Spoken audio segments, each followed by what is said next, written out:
আসসালামু আলাইকুম। সবাইকে জানাই আমার ফেসবুক প্রোফাইল, ফেসবুক পেজ এবং ইউটিউব চ্যানেলের পক্ষ থেকে স্বাগতম। আমি আজ আপনাদের সাথে একটি অঙ্ক শেয়ার করব।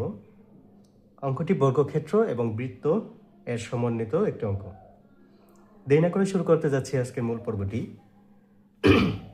অঙ্কটি হলো 2 মিটার দীর্ঘ একটি তারকে এমনভাবে দুই টুকরা করা হলো, অর্থাৎ 2 মিটার দীর্ঘ একটি তারকে এমনভাবে দুই টুকরা করা হলো যা দিয়ে একটি বর্গক্ষেত্র ও একটি বৃত্ত এমনভাবে বানানো যায় যে বৃত্তটি বর্গক্ষেত্রের 4টি কোণা দিয়ে অতিক্রম করে। তাহলে প্রশ্নটা আগে আমরা একটু বুঝি যে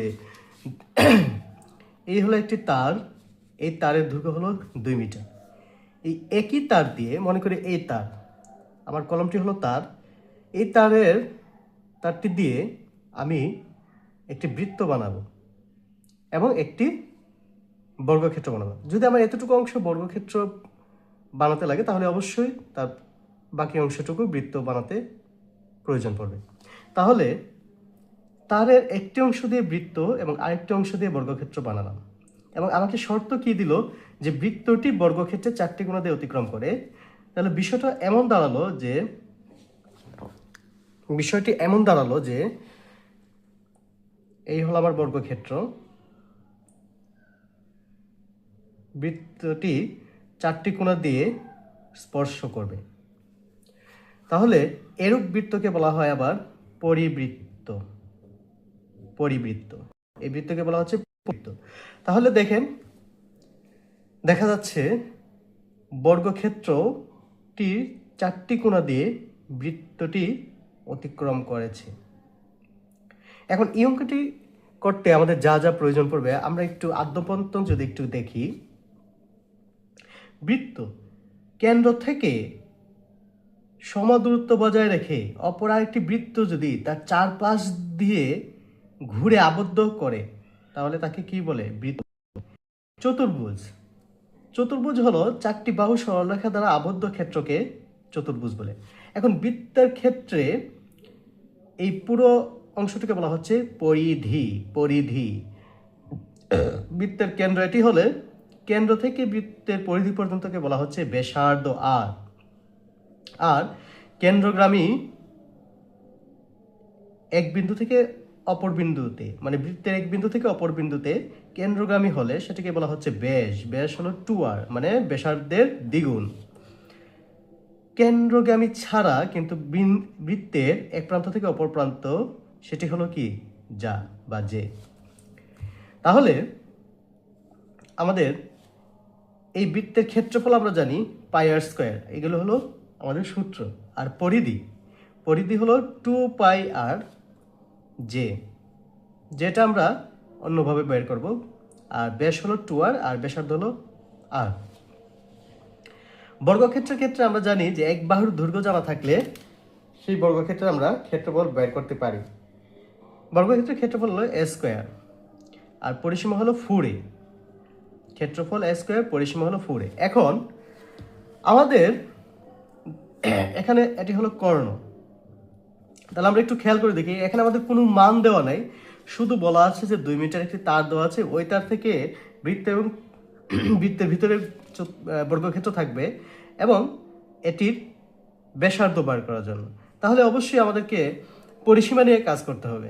পরিসীমা নিয়ে কাজ করতে হবে এবং কর্ণ থেকে আমাদের ব্যাসার্ধ বার করতে হবে। যেহেতু এই যে বর্গক্ষেত্রটির 4 কোণা বৃত্তের প্রত্যেকটি বিন্দুতে লেগেছে এবং বর্গক্ষেত্রের কর্ণ তার বৃত্তের এক প্রান্ত থেকে আরেক প্রান্তে, তাহলে সেটি হলো ব্যাস। এখন এই ব্যাস থেকে আমরা ব্যাসার্ধ বার করতে হবে। তাহলে এটি আমরা কিভাবে বার করব? এটি বার করার জন্য আমাদের যা প্রয়োজন সেটি হলো, আমরা জানি যে বৃত্তের ব্যাস, অর্থাৎ বৃত্তের ব্যাস আমরা কি জানি? 2r। যেহেতু ব্যাসার্ধ আর বৃত্তের ব্যাসার্ধের দ্বিগুণ হলো ব্যাস, তাহলে 2r। এটা হলো বৃত্তের ব্যাস। আর বর্গক্ষেত্রের কর্ণ হলো √2a। এখন আমরা একটু খেয়াল করে দেখি, এইটাই বৃত্তের ব্যাস, এইটাই বর্গক্ষেত্রের কর্ণ। আমরা এই দুইটা বর্গ এবং বৃত্তের মধ্যে একটি কমন যে জিনিসটি পেলাম সেটা হলো কর্ণ। বর্গক্ষেত্রের কর্ণ এবং বৃত্তের ব্যাস। তাহলে আমরা লিখতে পারি, এভাবে লিখতে পারি না যে 2a is equal to 2r, বা আমরা এটা এখানে রেখে 2r রুট 2, বা এখানে এই রুট 2 কে আমরা কোনোভাবে কাটাকাটি করতে পারছি না, তাহলে 2 কে আমরা এভাবে লিখতে পারি √2 ইন্টু √2, অর্থাৎ √2 গুণ করলে হয় 2, আমরা যদি √5 তার মানে কি 5 আমরা এভাবে লিখতে পারি। তাহলে এটাকে √2 ইন্টু √2 লিখলাম, আর ইন্টু আর √2। এখন এই √2 কাটা, তাহলে আমাদের থাকলো কি a ইকুয়াল টু √2r। আমরা বৃত্তের ব্যাস এবং বর্গক্ষেত্রের কর্ণ থেকে এই সমীকরণটি আমরা পেলাম। এই সমীকরণটিকে আমরা 1 নাম দেব বা যাই দেই না কেন। এখন আমরা যেটা জানি সেটা হলো বৃত্তের পরিধি এবং বর্গক্ষেত্রের পরিসীমা।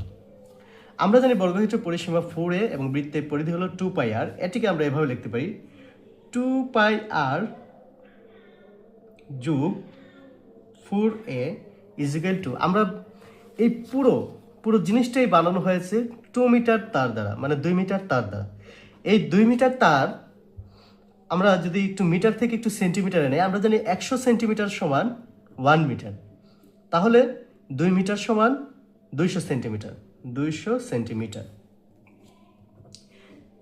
এখন 2πr এখানে যোগ, কেন আমরা যোগ করলাম? এই দুইটার যোগ ফলে তো আমাদের এই 200 মিটার, সেজন্য আমরা এই দুইটা যোগ করলাম। 4a এর মান আমরা একটু আগে বের করলাম 2r, 2r 200 সেন্টিমিটার। এখন আমরা দেখতে পাচ্ছি যে এখান থেকে আর কমন যাচ্ছে, আর কমন গেলে 2π 4√2 এখানে হলো 200 সেন্টিমিটার। এখন আমরা সমীকরণ করব। পায়ের মান আমরা জানি 3.1416 2 ইন্টু 3.1416 যোগ 4√2 200 সেন্টিমিটার। এখন যেহেতু এটা গুণ অবস্থায় আছে, আর এর সাথে এই পুরোটা গুণ অবস্থায় আছে, এটা এই এতটুকু অংশের মান আমাদের যদি অপর প্রান্তে যায় সেটা ভাগ হিসেবে যাবে। তাহলে 8টা আমরা এখানে লিখে দিলাম 200 সেন্টিমিটার 3.1416 যোগ 4√2। এটাকে যদি আমরা ক্যালকুলেশন করি, আপনারা ক্যালকুলেশন করবেন, ক্যালকুলেশন করলে এটার মান বের হবে 16.75 সেন্টিমিটার। এটাই হবে আমাদের উক্ত অঙ্কের সমাধান বা বৃত্তের ব্যাসার্ধের মান।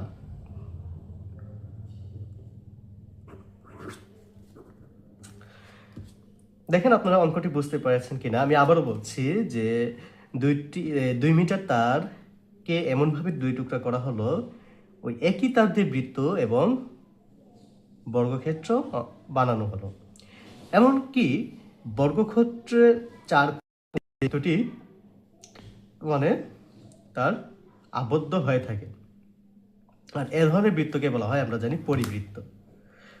আর আমাদের এক্ষেত্রে অঙ্ক করতে যা যা প্রয়োজন সেগুলো তো আমরা এখানে লিখে রাখলাম।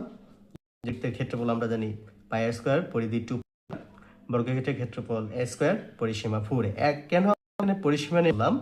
যেহেতু আমাদের এই সম্পূর্ণ অংশের দৈর্ঘ্য আমাদের জানতে চেয়েছে, আর আমাদের এই অংশটুকু অংশ আমাদের বের করতে বলেছে। আমাদেরকে এখানে ক্ষেত্রফল এই এতটুকু অংশ, মানে এই যে ফাঁকা অংশগুলো, এই অংশগুলো মান বের করতে বলেনি, সেজন্য আমরা অঙ্ক করতে গিয়ে পরিসীমা নিয়ে কাজ করেছি। আর যেহেতু এখানে আমরা আরেকটি সমীকরণ করেছিলাম যে √2a ইকুয়াল টু 2r, কারণ হলো বর্গক্ষেত্রের কর্ণের দৈর্ঘ্য এবং বৃত্তের ব্যাস আমাদের একই হওয়ায় এটাকে আমরা সমীকরণ করে 1 মানে নিয়ে আসলাম। পরবর্তীতে আমরা দুইটি পরিধি সমান এত, তারপর আমরা এখানে পায়ের মান বসিয়ে আর এর মান বসিয়ে আমরা সমীকরণ করেছি। আশা করি অঙ্কটি সকলে বুঝতে পেরেছেন।